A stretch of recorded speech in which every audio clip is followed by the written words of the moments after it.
I'm Suzi Landolfi, and welcome to Be Crazy Well. So the You say, reason why, I have to Patricia, say, okay.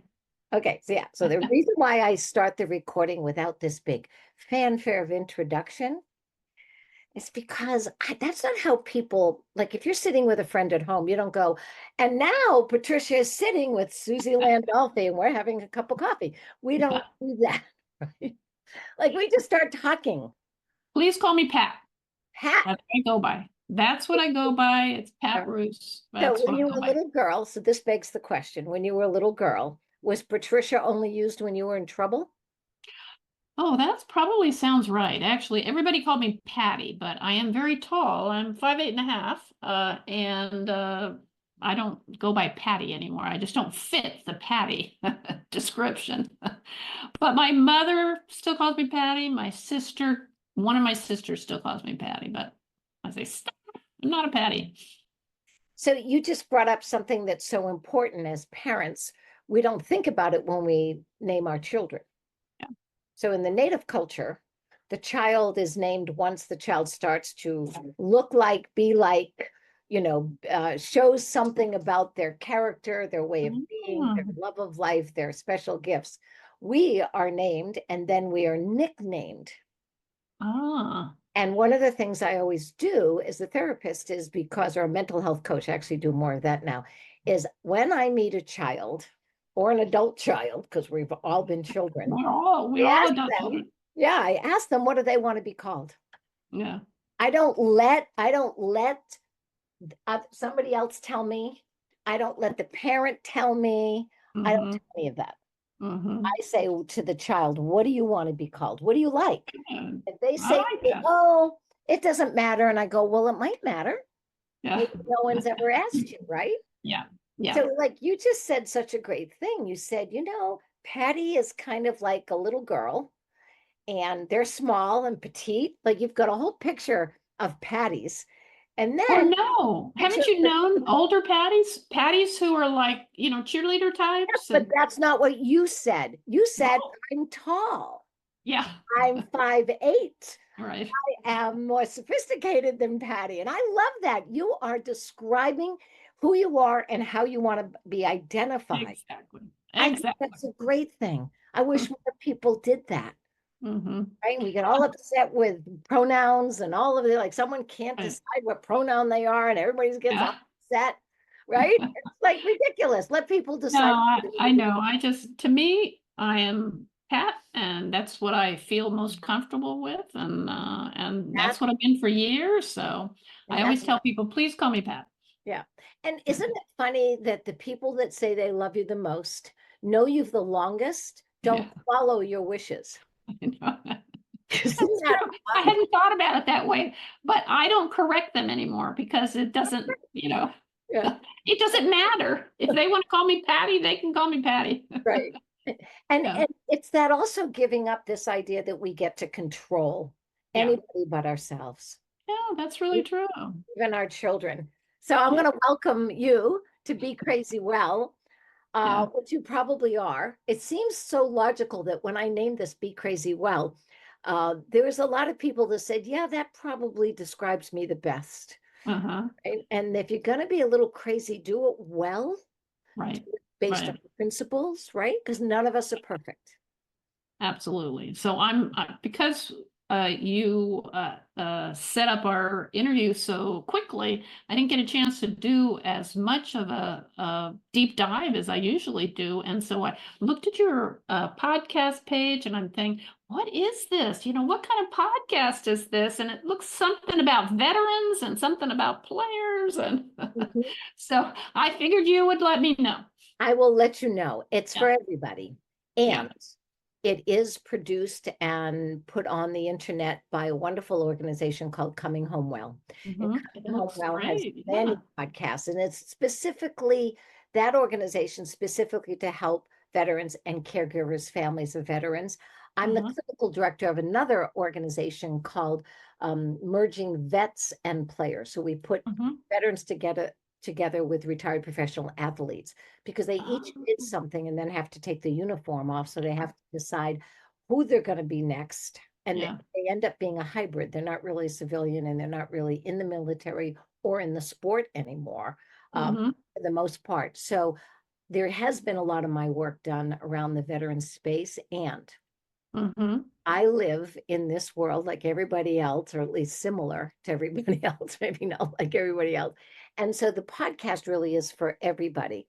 Mm-hmm. And I also, as a mental health coach and a licensed therapist, I deal a lot with people that struggle Mm-hmm. with grief and struggle with using people, places, and things to try to ease their anxiety and depression. Mm-hmm. Mm-hmm. And so your publicist reached out to me. I was like, well, that's just about 1 in 6 people in the country Yeah. on Yes. some level. Like everybody has someone in their life that is struggling with something. Yeah. And then you went through the greatest grief of them all. I call it that. Somebody's got to write that book, that title, The Greatest Grief of All, which is, Yeah. That's a good title. yeah. Yeah. So it's given to you. It's yours now. Yeah. And grief is not something that you get over. Mm-hmm. You actually don't even get through it. It's not like there's an ending. Oh, I'm through that now. It's not like a homework assignment or something where, Yeah. I'm done with chemotherapy. No, you're never done with grief. Right.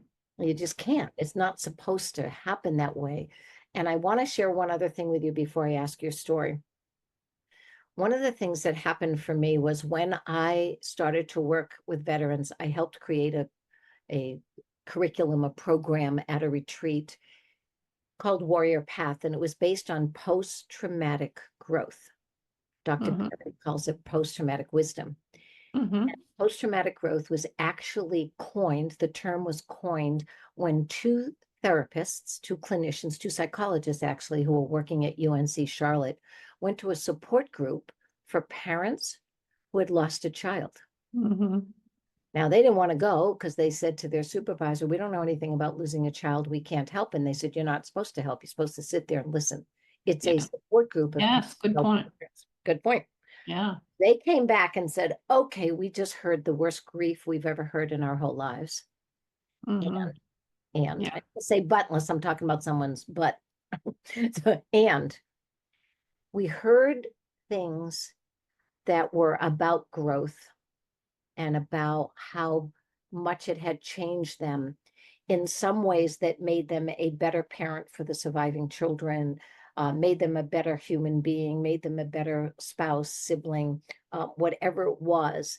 And they said there was sort of 5 areas that they recognized uh, existential belief, a greater spiritual belief, being stronger. If they can survive that, they can survive anything. So now they know they're stronger, better relationships. Mm-hmm. At that, they looked at the idea that they deserve to, that these men and women that were in this group shared about how they cared about something greater than themselves, even Mm-hmm. to their child, in that child's honor. Right. And Exactly. yeah, so they talked about all the things that they now had learned, and now they're going to take with them. And the last thing that I have discovered working with combat parents who have lost many people in their lives that they love, they often talked about survivor's guilt. Mm-hmm. And I said, what if we turned that into survivor's responsibility? Mm-hmm. And you wrote a book. You wrote a book about survivor's responsibility. And so that's why you're here, because you are absolutely helping parents and anybody. I know it's the worst grief because we almost lost my grandson. So I get it. I get how close we came. So I don't know. I didn't cross over, as we like to say, you have. And I believe that the only way that we help one another is through this kind of peer-to-peer support. Mm-hmm. Mm-hmm. So tell us That's your cool. story. Does that make sense? How I sort Yeah, of no, that? no, it definitely makes sense. I mean, where do you want me to start? I can start with the goals that I have. I can talk to you about the central puzzle that I see. That might be a good way to start. Sure. So, um, I'm what I really had kind of 3 goals from doing this book, right? One of it is that I want people to know what it's like to live with someone a family member whom you love, who is struggling with substance use. There are a lot of us out there, right, who are doing this, and nobody really knows what it's like except those of us who have gone through it. And then obviously the piece of it that's the worst is that you actually lose your family member. But I think people feel like so every day when I would sit down and write this book, I thought about people who were like me, and then saying, uh, how can I let them know sort of everything that happened? And then also that other audience of people who think that it can't happen to them. And I always say that if it happened to my family, it can happen to your family. So that's really one of my goals. And I go into really excruciating detail. And when I hear people, they are so thankful that I actually talk about it because they are seen. And when people come up and they're crying, and I had a book event a couple of days ago, and this woman came up and she was crying, and I knew immediately what was going on with her. And I said, "You are seen." And I wrote my book for people like you. So that's really one goal, is to ensure that people know what it's like. And I do go into really excruciating detail. And the second is that I'm not just a mom, I'm also a sociologist. So I look at it in a different way. Because as sociologists, right, we have different ideas about how to look at it. And so I'll talk about that. The third goal really is that I'm really on a mission, and this is the piece of what you're saying is sort of going beyond it. And my mission is to really ensure that there's a community of action doing something about this. So so those are my basic three goals, and I have the implications of this is that I look beyond the 12-step programs to recognize that nowadays there's really multiple paths to recovery. And I think that's really important for me that people know about what those paths are. And the other piece of it um, is that we need to think about this not as a criminal justice matter, but as a public health matter. And we don't, because politicians want to be seen as being tough on crime, and they want to see this as a criminal justice matter. And I say, no, we got to look at this as a public health matter. So let me just have one more thing, and then, You'll have lots of things, more than one. yeah. But I also want to talk, that's sort of like my goals, but I also have what I talk about as this sort of central puzzle. And because most people think about substance use as being choice, right? And this is sort of the conventional approach. People say, oh, a person chose, Alex, my son, right, that I talk about in Surviving Alex, chose to do it. And even, people responding to op-eds that I have, they have said, well, if it's not his choice, it's not his fault, then it's his mom's fault or his dad's fault. And so I think that's the sort of conventional way that people think about it. And the other way that then in more recent years, people think about it as a brain disease. I think a brain disease, it makes more sense in some sense to think about it as a brain disease. But I think the problem with both of these approaches is that they're very personalistic. And this is where the sociology comes into it. I think that it's much, much more complex. And we need to have, because it's more complex, we need to have a more nuanced description of it. And I think that what's really going on is that that choice within context, because that's a word that sociologists love to use, right? It's thinking about those larger systemic kinds of factors that are out there that affect our choices, right? I would never say that people don't have choice, but I do say that there is a kind of context within which those choices occur. So I think that that is just so important to take into consideration, because what I really argue in the book is that it's self medication. And so if you're thinking, why did people make that choices, right? There's psychological kind of issues like anxiety and depression. There's also socioeconomic issues, right, that have to be uh,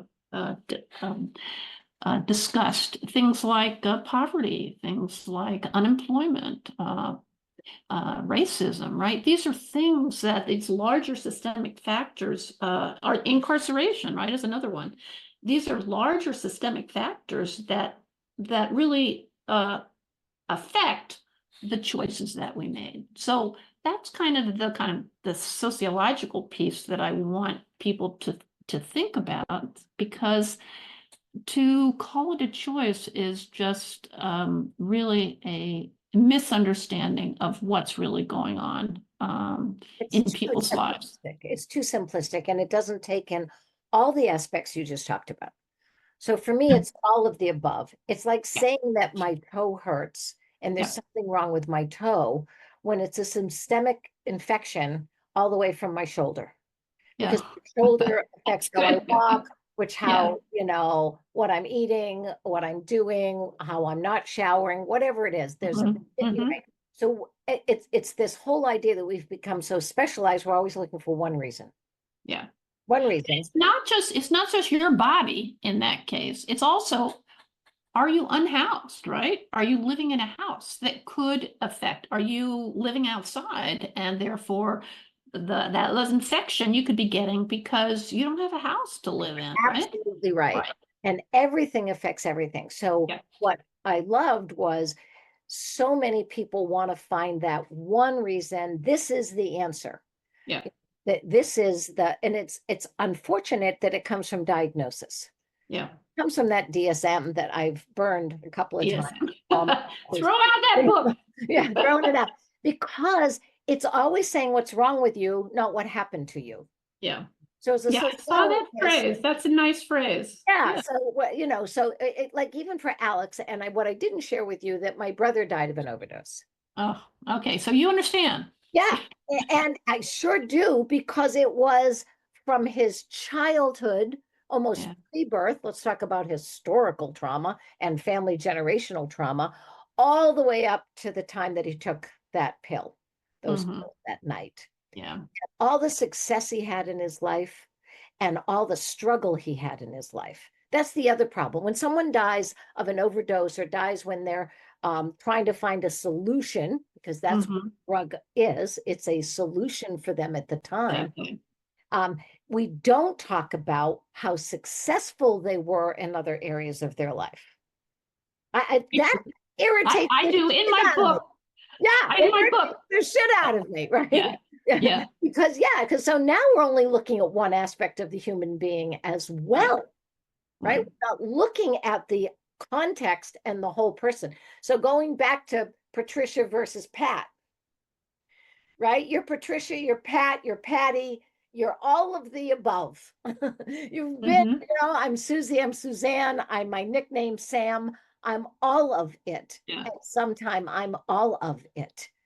And Hmm. I'm either part of the help or I'm part of the hurt. And one of the things Hmm. that got to do with my brother was when he could not, for a myriad of reasons, stop. When he could, for many, many reasons, he could not. Because I don't look at just one. Because if you look at choice, well, Right. he just doesn't want. No, there's a myriad of reasons why he chose. He could Yeah. not stop. Some Right. people say choose. I say he could Right. not stop because of those other reasons. Right. And so I decided I was going to love him while I had him. Hmm. Well, that's what harm reduction is all about. Do you That's know that right. term? That's You right. know that term? Great. Yeah. Because most people I talk with have not had a clue. And when Alex was in active addiction, I had never heard of it either, right? That was about a decade ago. And that's what they say. They say, meet them where they are, love them, And that's hard to do when you're living through the trauma You're so sad and of scared. addiction. Yeah, I'm sorry. I mean, you're a parent, you're so sad and scared. So Yeah. he was my last living relative, and I could feel that anxiety, right? Yeah. And the fear and sadness. Anxiety is fear, and depression is sadness. So I get it. And I'm the only one that had a choice at that point. Yeah. I Yeah. had the choice. Well, Yeah. put it on them. Well, I have a choice too. People Yeah. say tough love, and I go, that's like jumbo shrimp. How can something be big, small? You're either small or you're big, one or the other. But anyway, this idea of tough love, I go, no, I'm just going to love him. And love is a verb. I Yeah. learned that in English class because you need a subject, an object, and a verb to make a sentence. Right. So I is the subject, you is the object, love is a Yeah. verb.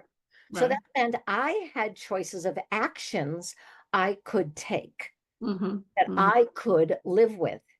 Mm-hmm. And what was so amazing was I can tell you those last 2 years of my brother's life when he actually had 25 years of sobriety, and then once he retired, Oh, it took it all. I had the two best years with my brother. mm-hmm. And Now, he knew that, right? So he knew that, and he knew that you loved him and you loved him no matter what. no matter what, That's what harm reduction is all about. that's exactly right. You Yeah. know, I'm a big fan of Dr. Gabor Mate, who was one of Oh, the yes. people, I believe, in Vancouver where they first tried Yeah. and succeeded in using, like, no, come here and shoot up heroin with us. We're Right. doctors, we're nurses, we're going to give you clean needles, we're going to give you the right dose so you won't overdose, and stay here while you're, having the effect, and then come back tomorrow and we'll do it all over again.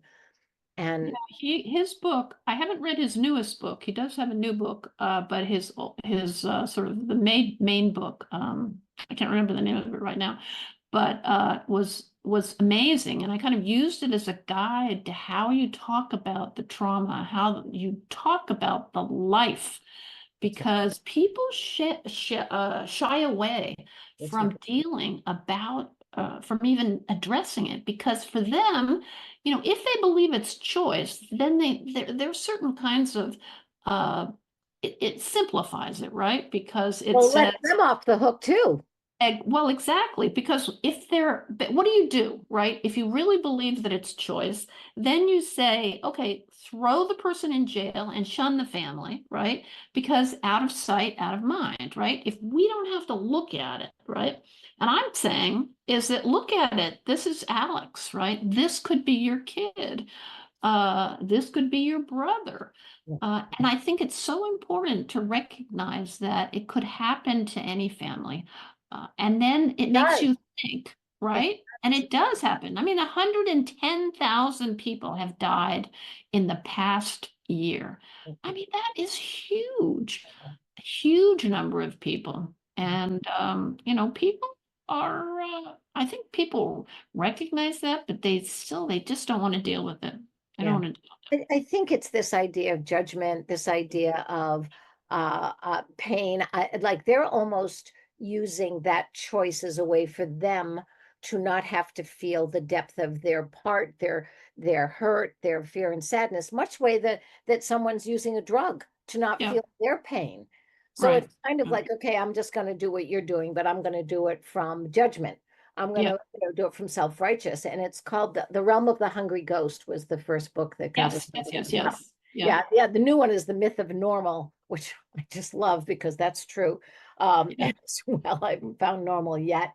Um, and so I really appreciate what you're doing because you're the one that allows people to have a peer-to-peer experience with your book Hmm. so that like I have a friend that calls me the anti-therapist therapist. And it's kind of like, yeah, I get to sit there and listen and ask questions, say, well, we're out of time and we'll bring this up next week. I'm like, what do you mean you're out of time? It's like, so I love this idea of peer-to-peer. Hmm. I'm a huge advocate of the idea that we are all in this together in community. Yes. In community. Community is critical. You know this phrase of Johann Hari? Have you read his book, I have. I have. Chasing the Scream? Yeah. And there's this it's interesting because now that I read it, I see it everywhere. But he basically says something, and I'm paraphrasing here, that the opposite of addiction is not sobriety, but Connect, community or community connection, connection connection and and connection. community. Same, yeah, same. And I love that phrase because it's what it's all about. It's what harm reduction is all about. And, but it's too complicated an issue for, politicians to think about it, and they don't have the political will to really believe and make the argument. It's just too complex for them. They want things to be black and white. And yes, if you use, right, and if you are a user or if you sell, for God's sake, Mhm. then you go to jail. Or, people have even talked about shooting people who sell drugs. All people, almost everyone who uses drugs sells it because these are not the, Mexican cartels that you're going after. These are the low level, the kid next door, your brother, your cousin, the person who lives across. I mean, these are just your friends. And if you asked, if you lost a child and you want to go after the person who sold them those drugs, then it just blows my mind because it's just not recognizing that this is what happens when you have substance use issues. There's two things I would like to share with you. One of them, we always think that the science of today is so much better than the ancient wisdom. And my dad was Native American. He was Penobscot from Old Town, Maine. He was actually Native American, Black, and Italian. Who was? Who My was? stepfather, my Your stepfather. stepfather. I Oh, mean, yeah. I had longer than my mom and my dad, Yeah. my bio dad. And so I got very involved in the Native community, even though I'm not Native by birth. And the Lakota people have a wonderful saying that they've been saying for hundreds of thousands of years, which is Matakia Oyasin. And it means we are all related. We are Yeah. all connected. That's what Yeah. it actually means. So Yeah. the ancient wisdom was you only could live in community. It was the only Yeah. way. And that we're here to support one another. It's the book from Sebastian Unger, Tribe. Goes back Mm-hmm. to the same Mm-hmm. idea that we're in community. So when the tough love says, I'm going to get rid of you, Right. going to excommunicate you from the tribe because of what you're doing, when in fact, Mm-hmm. that person, especially my brother, he struggled all of his life being in connection and community because he wasn't cute enough, he wasn't tall enough, he was gay, he Mm-hmm. had turned an eye. So as a kid, he was bullied, and my dad was abusive. I mean, he has a whole history of being told by the same community, you don't belong. Yeah. You don't belong. Oh, it breaks my heart. I know. You just see that happening and you can see, I mean, that's the self medication, Yeah. right? That And it's just, that's the explanation. tell us Uh, the title of your book so that people know what we're talking about. Let's see this. yes, here it is. Here's the picture. Here's the book itself, Surviving Alex, a mother's story of love, loss, and addiction. And this Alex was 15 here. And the press took this picture from one of the other pictures in the book. They did an amazing job. I mean, there are 20 pictures in this book. It's just beautifully done. And they said, oh, you can have 15 pictures. And I said, oh, I need 20. And they said, okay, take your 20. and they're Tell us a color little bit about pictures. Alex. It's beautiful. Yeah, let's talk about the greatness of Alex, his superpowers, his Yeah. success. How old was he? All of that. Yeah. He was 25 when he died. And he was, there's sort of a pre-story here, which is important to understand that when he was 12 and 13, he was hospitalized for anorexia. So that was kind of the beginning uh, of that's when we began to see his anxiety really come out. But before that, he was, and after that too, he got over it. I call us a good family, because I want to make the point that if it can happen to my family, it can happen to anybody. but he was athletic. He was incredibly smart. He graduated from college with a degree in biology and a minor in computer science and, Latin honors. So, he was just like, as my husband says, he's a sociologist too. He says, recognize that I swim in PhDs, and we both thought he was smarter than we are. And we are. Have But he was siblings? athletic. He Yeah, was did he have any, incredibly athletic. did he have any siblings or best friends? He is the part of a complication, right? Nothing is simple. So he had no siblings, so he was only child, and so he kind of liked being the only child. And then when he was about 2 years before he died, my husband, his name is Chips. It was the summer after Alex had graduated from college, 2012, and he came back home, and within a month, his grandmother, Granny, you like to talk about words, we called her Granny, and as they were like incredibly close. He would call her on speed dial. He'd be a little kid, and we'd go in to the living room, and he was talking with Granny on the phone. I have a picture of that. So, so he ended up losing Granny, and then 6 weeks later, Chip's brother died at 50. And before his 51st birthday, just barely before his 51st birthday, and 8 years earlier, his wife had died at the age of 42. And so the implication of this, it's a long answer to your question, but the implication of this is that their two children came to live with us that summer of 2020, what did I say? 2012. We call it the summer from hell. Yeah. Those kids came to live with us, and they are now our children. So we consider that we have two children. Hunter and Jenny are our children, and they have grown into very, wonderful, successful young adults. They're now 24 and 28. And so, yes, we have two other children, but they are Alex's cousins. Right. Cousin. Right. Yeah. And they are so sweet. And it's so weird when you think about it. I remember that summer I was walking around with my sister, and she said, Pat, it's so strange.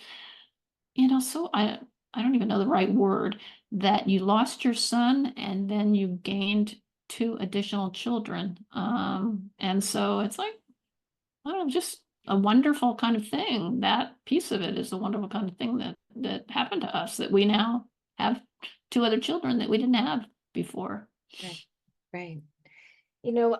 I was one of three, and my whole family struggled with substance use Mm, from historical and generational trauma, for yeah. sure. Trauma.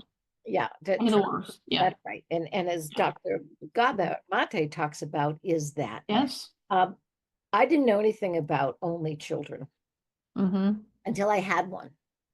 So I have a daughter. And then my daughter had one child. So I got a very great education about only children, and it's different. Yeah. It's very different. And I don't think we take that into context either, Mm-hmm. about Mm-hmm. how the child is viewed, how they view themselves, what it's like in the household. Mm-hmm. And I think too, and it sounds to me like Alex, when somebody struggles with nurturing themselves, which anorexia is, I mean, when you think about it, it's a way to control something Right. that they can control.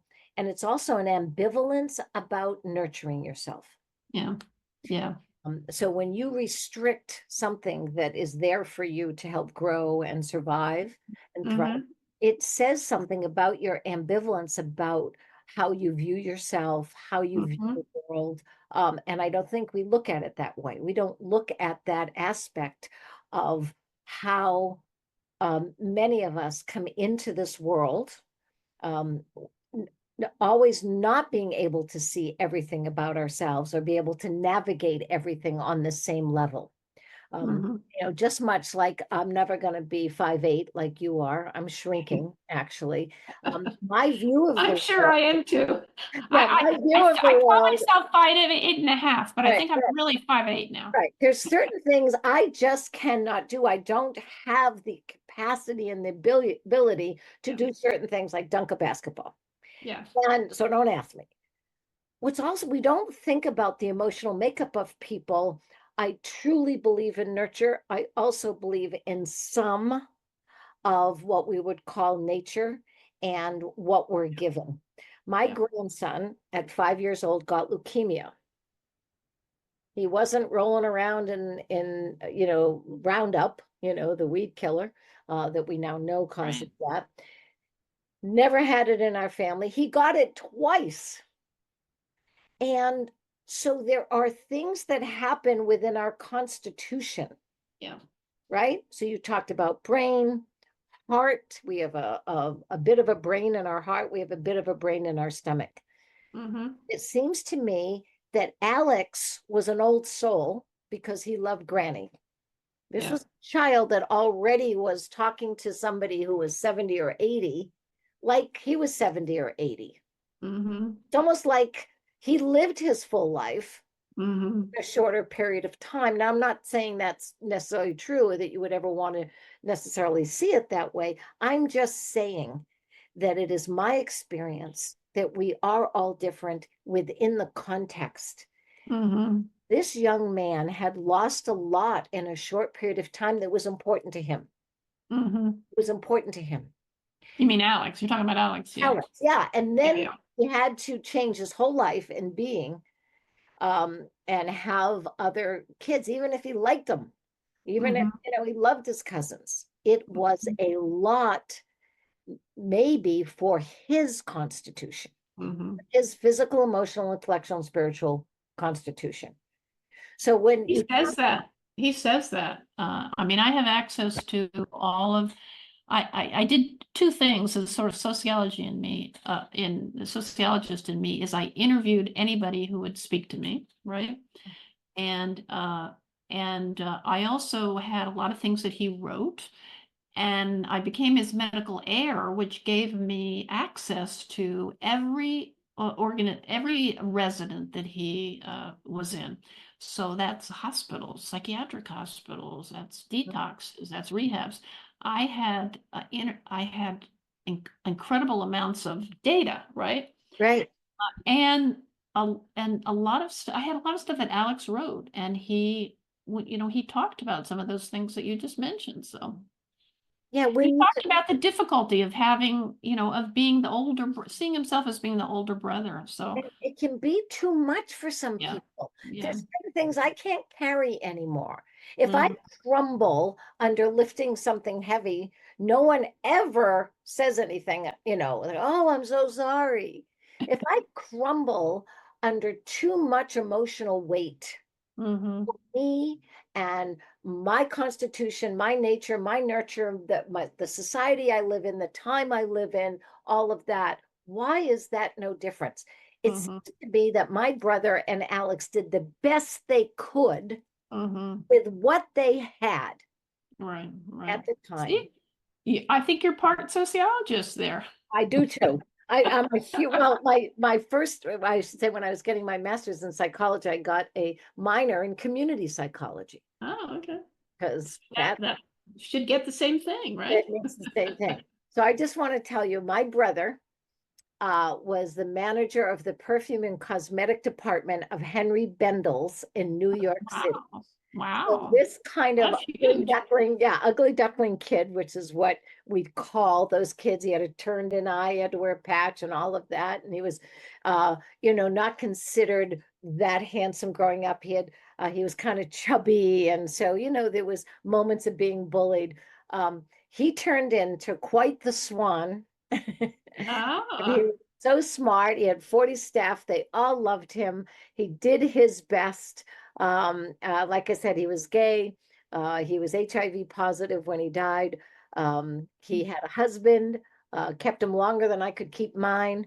And so he was a very successful, loved dearly by people. And that's who my brother was. And again, that and word again, and he struggled when he left his purpose and wasn't clear on how now at this point in his life could he manage those thoughts and feelings that came from his childhood. Most Yeah. of what you think about yourself and feel about yourself was either done to you or told to you. Yeah.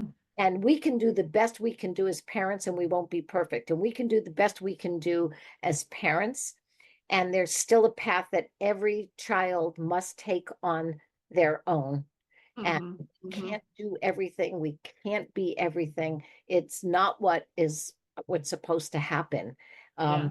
And yeah, and I think it's the problem is, and even treatment, like you said, I've worked in some treatment centers. I helped create one. Um, it's doesn't always work either. It's not Oh, successful when it's all clinical and it's not yeah. part of the community. Like we separate yet again from the community. Yeah. We give them a different drug. Yeah. Just talk about that hypocrisy. Well, I mean, I have a kind of call to action that as a sociologist, I put forward to say, here's what we need to do. If we need to think about it, like it's harm reduction and meet people where they are. But stigma, I think, is really, you've talked about some of the stigma, and stigma is just, especially in the medical, among medical providers, because here are people who are supposed to be supportive, and even in the environments where they're treating people with substance use. Alex had a horrendous experience at a psychiatric hospital where within a week they had labeled him, AA, resistant to AA. Well, yes, that was true, but if you have the entire organization organized around 12 steps and then you get somebody who doesn't fit in that, that's what's Right. going to happen. But they also called him, like a psychopath and a sociopath. And it's just like, what? Yeah. You were talking about DSM earlier, those are not even terms in the DSM. I went looking for them to try to understand it. So I think that stigma is huge, but also treatment programs, as you mentioned. I think our whole treatment system is really broken. I do too. I agree. And, a part of the problem is it's all organized around 12 step, and I'm not opposed to 12 step if it works. It's one of many. Yes, nowadays people talk about it as multiple paths, right? And there are multiple paths to recovery, and that didn't exist when I was back there. But also we need and this, you don't see this very often, is that you need treatment programs that have medications that work. So methadone, medication assisted Yes, treatment, Suboxone, right? whatever it takes. Suboxone, Yeah. right? Those are medications that work, and yet most treatment programs, they believe that that's just another Sober drug. livings won't allow you at a sober living. Most of Yes, them no, are they don't. Suboxone. They don't allow you to do it, Right. and I've heard horror stories of people. So I think we need to really reform those ineffectual treatment So, programs. Pat, you'll be happy to know that when I was clinical director of the treatment program that I helped, first of all, you weren't allowed to use the word resistant. Yeah, That if somebody's resistance is something language is our fault. important. That's right. So Yeah, that was the first thing. They were never allowed to write a note that used the word resistant. We had a sweat lodge. They raised 2 deer. They like we did all kinds of wonderful things in the community while yeah, they were working on who they deserve to be. And I always say yeah, deserve to be. And the second thing about the medical model, the medical model is with my degree, I can tell you, Pat, to quit smoking, quit drinking, lose 100 pounds. I'm yeah. licensed to do that. Then I can go home and I can smoke a carton of cigarettes and I can drink a gallon of wine and I can eat an old goddamn cheesecake myself. I do Mhm. not have to do what I tell you to do. I do Right. not have to follow the medical protocol that I'm asking the Yeah. people that I'm working with to do. They say Mhm. they take the the Hippocratic oath. I take you. No, we take the hypocritical oath. Um, and so, so I'm like, yeah, no, the entire medical model. I will never ask anybody to do anything I'm not doing. I Yeah. will never ask anybody to be. So when you talk about a stigma comes from Hmm. a hierarchy of wellness, a hierarchy of self-righteous, a hierarchy of importance, a Hmm. hierarchy of who's actually capable and who's not. So therefore, I can say you are resistant, as Yeah. opposed to taking a look at myself and go, why am I pushing something? Well, why don't I just get to know this kid on Yeah. his terms? Why don't I find out what he's like and what he's great at? Let's just go do Hmm. that. Yeah. Let's go do that with him. So you're absolutely right. And unfortunately for families like yours and like mine, that that's some of our only option. Like Hmm. we're not. So it is what you are doing with the book you wrote, the experience you are, and the disruptor that you apparently are, which I'm very grateful for. Um, it's the only way that we will have other options, right? Yeah, I think just listening to you, I think there's another phrase that I use in the book called hierarchy of grief, because I think stigma is very much related to that, right? That Yes. if you think about what we think is worthy of grief, so if someone dies of well, like 9/11, I have a discussion, I have a thing in the book where I talk about that little room, if you've ever been there, that has the names and pictures of everyone who has died, and people who die of cancer, right? That they are higher on this hierarchy of grief, but then you get down to the people who die from substance use, and they are seen as being less worthy of And here's our the rub. grief. Here's the rub. Some of those people that were working in those buildings were struggling with substance abuse. Some of the Yeah. firefighters have a Sure. very high incidence of suicide. Does that mean that they did it on purpose and they had a choice and that we Yeah. shouldn't honor them? Right. So, so this idea, again, that's what we do. That's the blinders we want to have in our lives in order to justify Yeah. how we want to look at this and how we want to pull ourselves away from the grief instead of facing it. There's when the native people were, had a genocide placed on them from this country, and you as a sociologist know that that was a genocide that Definitely. Hitler actually looked at and helped follow, for his genocide. They killed all the buffalo. And they said, well, if we kill all the buffalo, what they survive on, then we can come in and bring our cattle in. So first of all, we'll be able to take control. What they didn't realize was cattle, when they're put on the plains and there's a big storm, cattle look at a storm and run away from it. And as they're Hmm. running away from it, they're getting very tired and the storm's bearing down on them. And then the storm overtakes them and then they freeze in mid-flight. Buffalo, Wow. on the other hand, look at a storm and go, hey, come on, everybody, a storm's coming. And they run right towards it. They Hmm. face the storm and they run right in. They get smacked into that big head of theirs and that big chest, and they get tired, but they run right through it out the other end. Hmm. What you're talking about is facing the storm. Yeah. You're talking about looking at things that are painful, and being disruptive of the model that is not working, and to also have a discussion with all of us. Like Hmm. everybody gets to say, even the ones that are struggling. In fact, those that are struggling are the ones we should listen to the most. Hmm. Yeah, we need to hear the voices of the people who are That's right. struggling and their families. I think that that's really critical, that we need to hear the stories of the families.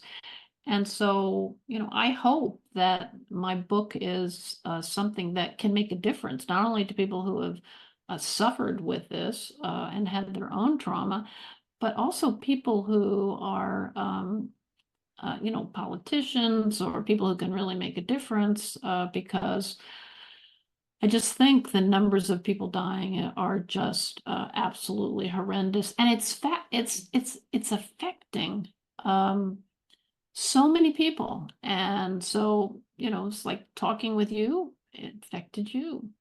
You probably know three or four other people. I've been in, I know people, when I began to talk about the book, people would come to me and they would say, oh, I used to be a heroin addict, or I used to, I had two parents who were alcoholics, and, I did it too. I gave up, I became sober because I knew I didn't want that to happen to me.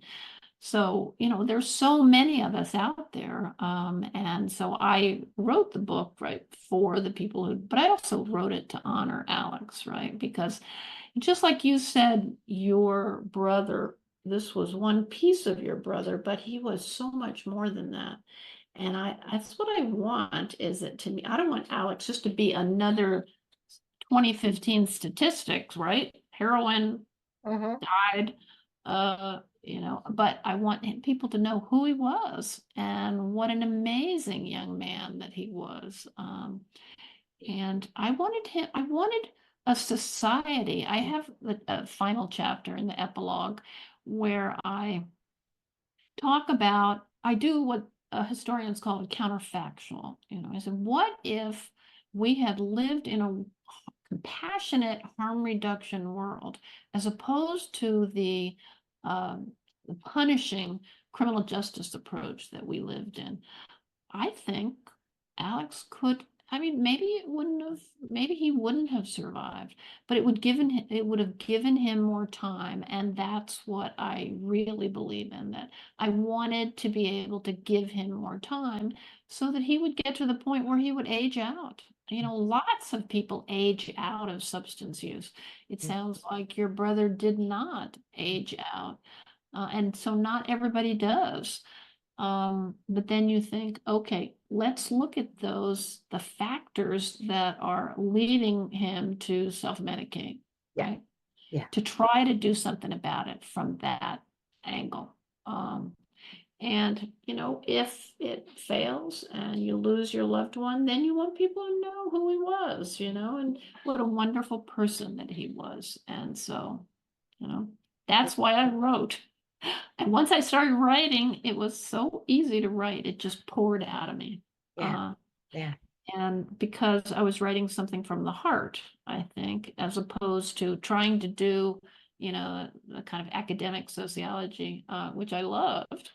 But once I retired, um, it was just, okay, this is what I'm going to do.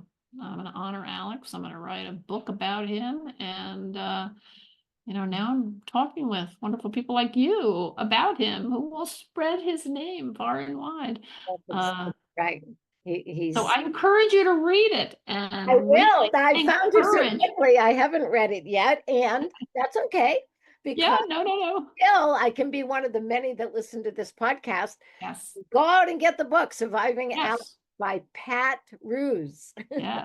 yes, that's right. Please do it. And also, I just want to say I have a webpage, patroos.com.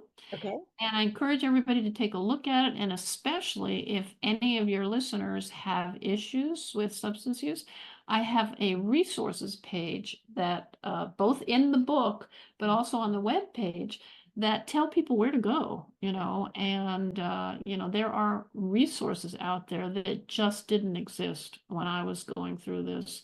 That's And I learn every day going on to, there's this wonderful uh, uh, web page called Moms for All Paths to Recovery. And it's an educational thing. It's not so much a group where people come in and assuage their grief, but it's educational in the sense that I that is, still learn things from yeah, them. we'll put that in. So when we post this, what's so nice is there's a bio about you in the book and a picture, and we can put some of those resources. We'll make sure Great, we say that. great. So So you'll contact me about that, and then I can give you that absolutely. information. That's Great, I'd right. love to. Just give me a picture and hopefully a picture of you and Alex. That's what I really want. Oh, it's in the book, Oh, bring me that, send me that one. And we'll also bio and how they can get to your website and Great. contact you. So we'll make sure we put that up. Um, and Pat, thank you so much. Thank you for helping all of us to be crazy well. Um, I I really, never thought about myself that way, but I kind of like the yeah, description. yeah. Oh, you're part of that. I am. I'm part of that. Yeah, I call it the mental health evolution. Yeah, That's what I'm starting, the mental health evolution. So, absolutely. It sounds wonderful. So thanks so much for contacting me. I really enjoyed it. me too. And I'll just let everybody know you were listening to Be Crazy Well. Our theme song is by a wonderful young man named Calvin Love, and it's called Be Your Best Self. So, I love it. yeah, it's really cool. And I'll let you know when we post this. And bless you Thank you. all. All right. And All right. happy Interdependence Day, I call it. I love it. That's Interdependence it. Day, right? We're not That's what it should independent. be. That's Right. what it should be. That's community, Interdependence Day. Bless you. We both agree on that. Absolutely. Thank you so much. I You're appreciate it. welcome. Bless you. Love yourself.